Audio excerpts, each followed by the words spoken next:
खबर उत्तर प्रदेश मैनपुरी से।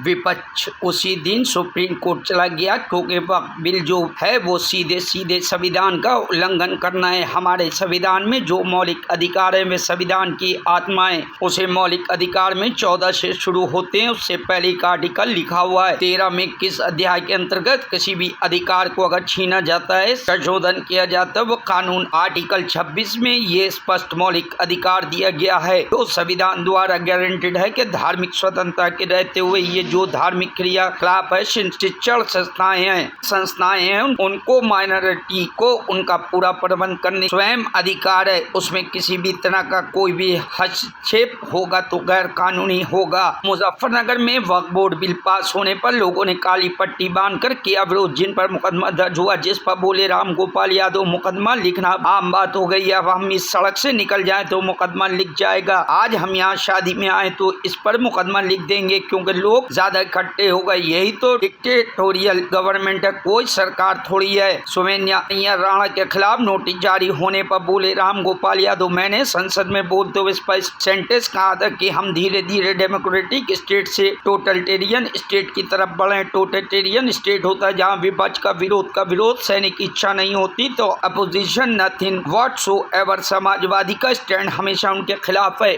पास करा दिया है। क्या विपक्ष जो है सुप्रीम कोर्ट जाएगी? चली गई विपक्ष, आपने देखा पढ़ा ही नहीं। उसी दिन सुप्रीम कोर्ट चला गया क्योंकि ये वक्फ बिल जो है वो सीधे सीधे संविधान का उल्लंघन कर रहा है।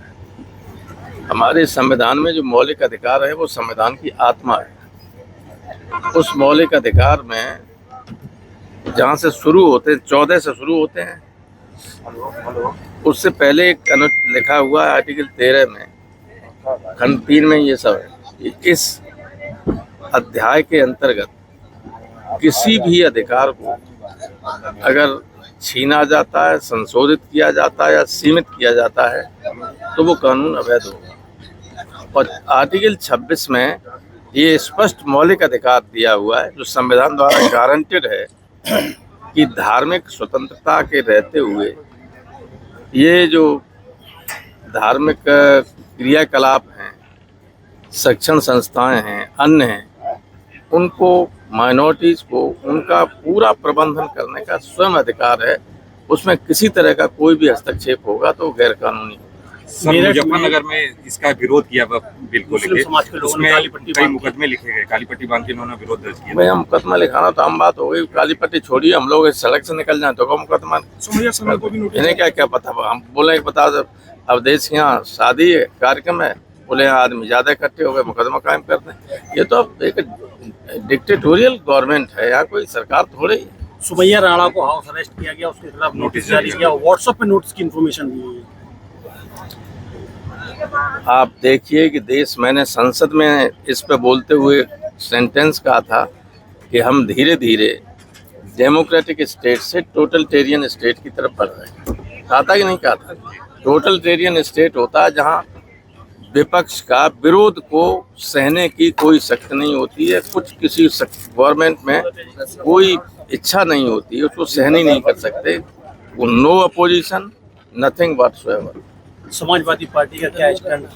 समाजवादी पार्टी का क्लियर शुरू से स्टैंड है कमेंट्स के खिलाफ।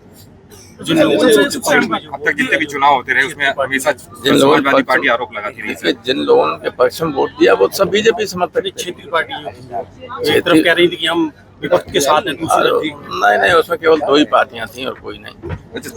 वो मोदी जी के साथ हैं, नीतीश कुमार की, चंद्रबाबू नायडू, और तो सब साथ हैं। सर, वोटर लिस्ट को लेकर लगातार मांग हो रही है, उसको लेकर बीजेपी स्वीकृति नहीं दे रही है, क्या चक्कर है? किस तरह का आगे अब है, अब न्यायालय उसका संज्ञान ले रहा है।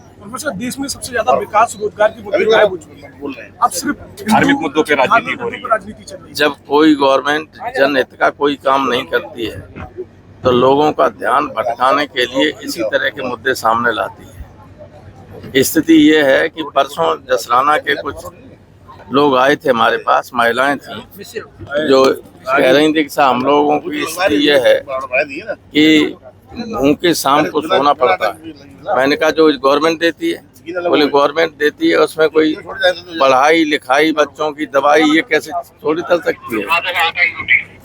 Bureau report news hub Bharat.